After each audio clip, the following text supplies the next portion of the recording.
Frédéric Géat, je suis professeur de droit à la faculté de droit, sciences économie et gestion de Nancy. Je suis spécialiste de droit du travail. Au-delà du droit du travail, j'explore la théorie du droit, c'est un peu ma seconde spécialité. Il se trouve qu'au carrefour de tout cela, il y a un courant qu'on appelle droit et littérature qui me relie un peu à ce prix. Et je pense qu'il faut prendre chez les artistes, quels qu'ils soient, leur création comme des propositions qui sont captivantes, parfois pour ouvrir les yeux, ou mieux comprendre les ressorts des mots MAUX de notre société, notamment les mots du travail. Il y a une dimension de témoignage, il y a à être au cœur du monde, avec ses contradictions, avec ses ambiguïtés, avec sa complexité.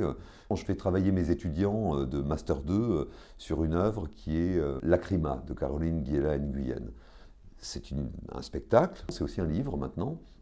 On décortique en fait ce qui nous a été présenté par des situations sensibles, puisque Caroline Guéla-Nguyen défend un théâtre qu'elle qualifie de cardiaque, donc ça vous prend véritablement aux tripes et au cœur, et vous met en face de problèmes qui se mettent en place discrètement.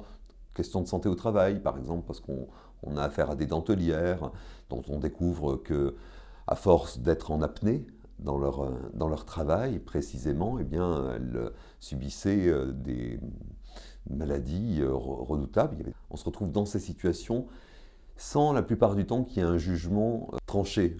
Et c'est ça qui est très intéressant, qui est intéressant de penser, de commenter, ensuite d'analyser.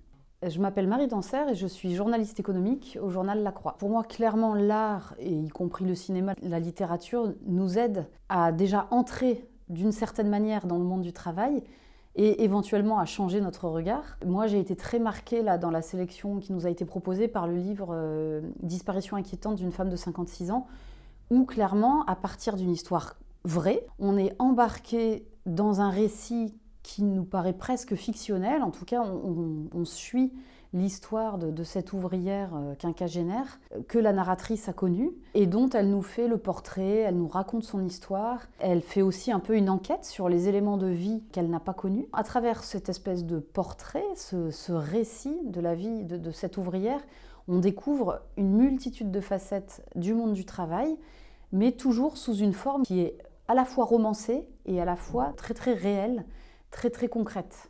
Alors quand on parle du monde du travail, forcément, ces romans-là, s'ils ne veulent pas apparaître déconnectés de la réalité, ils s'appuient sur des faits réels. Je pense au film de François Ruffin, le dernier film qui a été réalisé, qui s'appelle Au boulot, dans lequel on voit ces travailleurs précaires, ces travailleurs du réel, qui sont confrontés à des vies extrêmement compliquées, en matière économique, dans leur vie privée aussi. On a une œuvre qui est à la fois évidemment inspirée du réel et en même temps qui est racontée de manière cinématographique, donc avec cette dimension, alors je dirais pas de fiction, mais en tout cas il y a un récit, il y a une mise en scène de différents personnages qui racontent leur vie au travail.